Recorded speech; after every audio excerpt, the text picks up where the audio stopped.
बिस्मिल्लाहिर्रहमानिर्रहीम। अस्सलाम वालेकुम नाज़रीन, मैं अज़हर फारूक अपने यूट्यूब चैनल के साथ बड़ी खबरों के साथ आपकी खिदमत में हाजिर हूँ। इलेक्शन की आमद है और निगरान हुकूमत जो है वो कायम होने जा रही है। इस हवाले से मुशावरत हो रही है।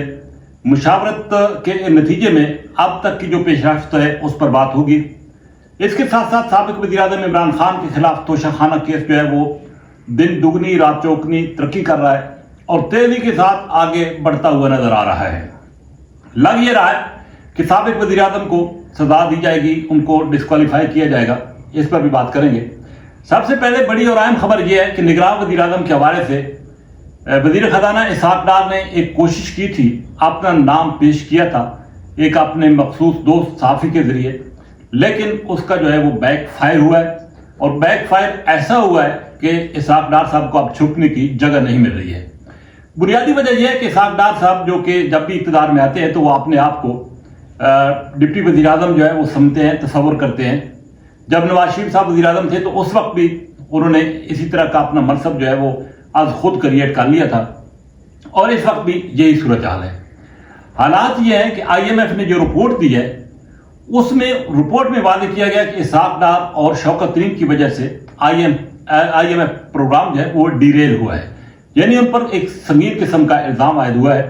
और साथ ही साथ इसहाक डार साहब की जो फुर्तियां थी IMF की, जब वो नेगोशिएशन हो रही थी तो उसके दौरान वो ये बढ़के मारते थे कि हमारे पास प्लान A भी है, B भी है और अगर IMF मुआहदा नहीं करता तो हमारे पास और ऑप्शन भी हैं।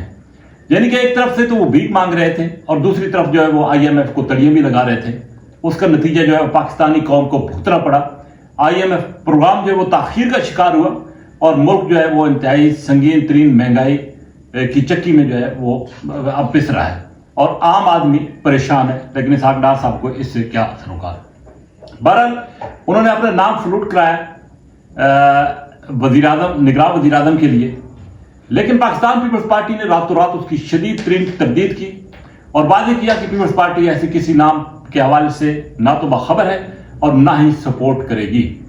इसी तरीके से मुस्लिम लीग नवाज के अंदर भी शदीद तरीन आवाज सामने आई। ख्वाजा मोहम्मद आसिफ साहब ने वाज़ेह किया कि गैर जानिबदारी का तकाजा है कि निगरान वज़ीर-ए-आज़म गैर जानिबदार होना चाहिए। उन्होंने कहा कि डार साहब के पास मुस्लिम लीग नवाज का ओहदा भी है और वो रिश्तेदारी भी है उनके मियाँ साहब के साथ, इसलिए ये मुमकिन नहीं है और अगर उनको बनाया गया तो इंतखाब पर जो है वो मनफी असर पड़ेगा और बिलखसूस गैर जानिबदारी के हवाले से तफज़ात वो है सामने आएंगे और ये बिल्कुल होना भी ऐसे ही था। इसलिए डार साहब जो है वो अब इस दौर से बाहर हो गए हैं और अब एक नए दौर में जो नया घोड़ा शामिल हुआ है वो है पंजाब के वजीर आला मोहसिन नकवी साहब। मोहसिन नकवी साहब जो है वो उनके बारे में कहा जा रहा है कि शायद उनको निगरान वज़ीर-ए-आज़म बनाया जाएगा और इस हवाले से मुशावरत जो है वो की जाएगी। आसिफ अली जरदारी जो है वो उनकी भी यही ख्वाहिश है कि मोहसिन नकवी को ये जिम्मेदारी सौंपी जाए। आप देखना ये है कि इस हवाले से बाकी जमातें इत्तेफाक करती हैं या नहीं, लेकिन इस बात का कभी इम्कान है कि शायद इस हवाले से कोई पेशरफ्त जो है वो हो जाएगी। तो बाकी नाम भी सामने आएंगे लेकिन वो एक रस्मी कार्रवाई होगी। लेकिन कोशिश यही है कि एक ऐसा वज़ीर-ए-आज़म निगरान दिया जाए जिस पर तमाम जमातों का इत्तेफाक भी हो और वो मुल्क चलाने की अहलियत भी रखता हो। पंजाब में मोहसिन नकवी साहब ने अच्छे तरीके से जो है वो गवर्नेंस की है। निगरान वज़ीर आला के तौर पर भरपूर और बेहतर अंदाज से वो अपनी खिदमात और फ़राइज़ सरअंजाम दे रहे हैं, तो उनके नाम पर इत्तेफाक होता मुस्तकबिल में नजर आ रहा है। साबिक वज़ीर-ए-आज़म इमरान खान का जो तोशाखाना केस है वो बड़ी तेजी के साथ बढ़ रहा है आगे। सुबह समाप्त शुरू होती है, रात शाम तक जो है वो चलती है। अब तो सुप्रीम कोर्ट में भी ये केस टेकअप हो रहा है और इस हवाले से बेंच भी तश्कील पा चुका है। देखना यह है कि सुप्रीम कोर्ट क्या फैसला देती है, लेकिन कोशिश यह है कि इमरान खान साहब को जो है वो इसमें डिस्क्वालीफाई किया जाए। साथ ही साथ साइफर का जो इशू है वो भी मुतवाली तौर पर ये वो केस भी सामने आ रहा है और उसकी इंक्वायरी भी स्टार्ट हो चुकी है। FIA के अंदर इमरान खान साहब पेश हुए, असद उमर और शाह महमूद कुरैशी भी पेश हुए। तो साइफर भी एक इंतहाई संगीन नौयत का मामला है और ख्याल ये जाहिर किया जा रहा है कि शायद साइफर के मामले में भी इमरान खान साहब को रगड़ा दिया जाए और फंसाने की कोशिश की जाए। बहरहाल इमरान खान साहब तमाम अदालतों में तमाम इंक्वायरीज में पेश हो रहे हैं और वो पुरुमीद है कि उनको इन इंक्वायरीज में निजात जो है वो मिलेगी, लेकिन इसके आसार जो है वो कम नजर आ रहे हैं। दूसरी तरफ پاکستان تحریک انصاف کا جو ووٹر ہے وہ بھی تک موجود ہے، کمیٹڈ ہے، اور شاید یہی وجہ ہے کہ عمران خان صاحب جو ہے پرعزم ہے کہ مستقبل پاکستان تحریک انصاف کا ہے، ان کا ہے، لیکن آنے والے حالات ابھی جو ہے وہ گمبھیر نظر آ رہے ہیں۔